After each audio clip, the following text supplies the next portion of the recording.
आज हम बात करेंगे नंबर्स के बारे में। तो सबसे पहले हम देखते हैं नेचुरल नंबर। नेचुरल नंबर जितने भी काउंटिंग नंबर्स होते हैं, जैसे हम काउंट करते हैं 1 2 3 4 5 6, तो ये सारे जो नंबर्स होते हैं वो नेचुरल नंबर होते हैं। तो नेचुरल नंबर्स होगा 1 2 3 4 5 6 ऐसे आगे हो जाएगा। इसके बाद हम सेकेंड फाइंड करते हैं होल नंबर। होल नंबर से होता है टोटल जितने भी नेचुरल नंबर होते हैं उसके साथ अगर हम जीरो को भी इंक्लूड कर लेते हैं तो वो सारा जो होता है वो होल नंबर होता है। तो जीरो के साथ 1 2 3 4, जीरो के साथ हम जब नेचुरल नंबर को ऐड कर देंगे तो ये सारे जो नंबर होंगे वो होल नंबर होंगे। इसके बाद थर्ड आता है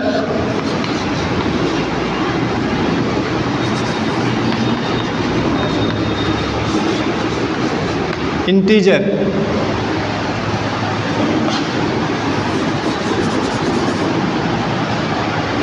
इंटीजर होता है जो भी नेचुरल नंबर होता है वो अगर हम माइनस में लिखते हैं -1 -1 -2 -3 फिर 0 1 2 3 4 5, तो पॉजिटिव वैल्यू और नेगेटिव वैल्यू ये सारी वैल्यू जो होती है ये इंटीजर्स होती है। इसके बाद नेक्स्ट होता है रियल नंबर।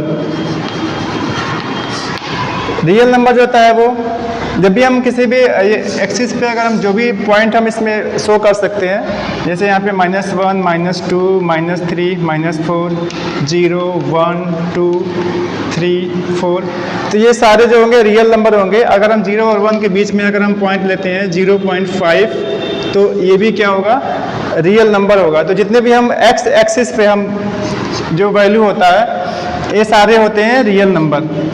जितने भी हम नंबर को इसमें शो कर सकते हैं, पॉइंट में होगा या फिर कंप्लीट नंबर होगा, तो वो सारे नंबर्स जो होंगे वो रियल नंबर होंगे।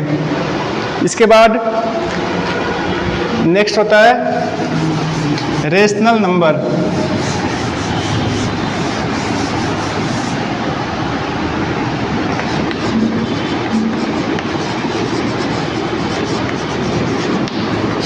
रेशनल नंबर जो होता है कोई भी दो इंटीजर्स का रेशियो जो होता है वो रेशनल नंबर होता है। अगर इसको हम p/q के रूप में लिख सकते हैं तो वो नंबर जो होगा वो रेशनल नंबर होगा where q is not equal to 0।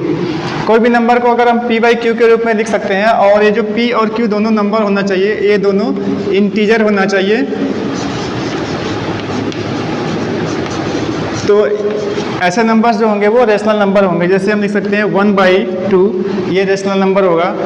3/5, यहाँ पे दोनों जो होगा 3 भी इंटीजर है 5 भी इंटीजर है, तो ये रेशनल नंबर होगा। इसके बाद -1/5, तो ये होगा रेशनल नंबर। अगर इसको हम लिखते हैं 1/0, तो यहाँ 1/0 जो होगा ये अनडिफाइंड हो जाएगा, क्योंकि 0 से अगर हम किसी भी नंबर में डिवाइड करते हैं तो ये अनडिफाइंड वैल्यू हो जाएगा, ये इनफिनाइट वैल्यू हो जाएगा। इसलिए ये नंबर जो होगा वो रेशनल नंबर नहीं होगा।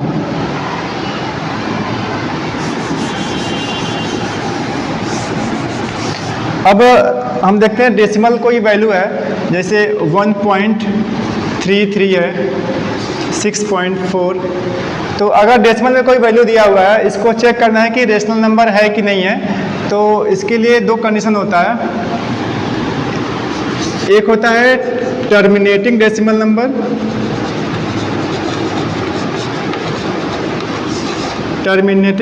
और दूसरा होता है, ठीक है, नॉन टर्मिनेटिंग नंबर।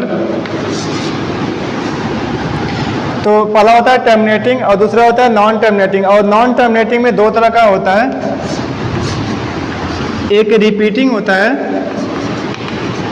और सेकंड जो होता है वो नॉन रिपीटिंग होता है। तो अगर टर्मिनेटिंग डेसिमल नंबर है तो ये रेशनल नंबर होगा, और अगर नॉन टर्मिनेटिंग नंबर है इसमें जो रिपीटिंग है ये जो होगा वो रेशनल नंबर होगा। लेकिन अगर नॉन रिपीटिंग नंबर है कोई, तो ये जो होगा वो रेशनल नंबर नहीं होगा।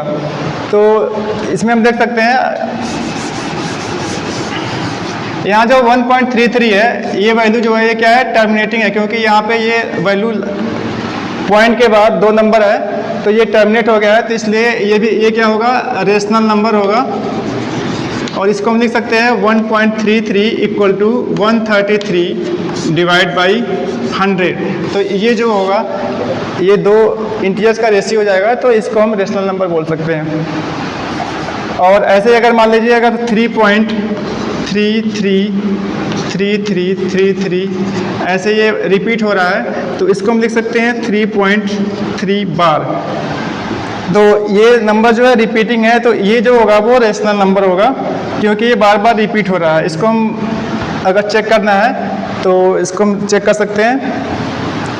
सपोज करिए x इक्वल टू 3.333333 ये आगे तक वैल्यू है, इसको हम क्या करेंगे, मल्टीप्लाई कर देंगे 10 से, तो ये होगा 10x इक्वल टू 33.333333। अब ये फर्स्ट इक्वेशन हो गया और ये सेकंड इक्वेशन हो गया। अगर हम सेकंड इक्वेशन से फर्स्ट को सब्सट्रैक्ट करते हैं तो ये होगा 9x इक्वल टू 33 में से 3 माइनस करेंगे तो ये 30, और यहाँ से ये वैल्यू और ये वैल्यू दोनों सेम है, तो यहाँ से क्या होगा, ये वैल्यू आ जाएगा, और यहाँ से x equal to 30/9 equal to 10/3। तो इस तरह से जो हम वैल्यू एज्यूम किए थे x की वैल्यू, ये x की वैल्यू आ गया 10/3, जो कि 2 नंबर का रेशियो है, 2 इंटीजर्स का रेशियो है। तो इस तरह से ये जो नंबर होगा ये रेशनल नंबर होगा। क्लोज कर दो बेटो, बंद करो।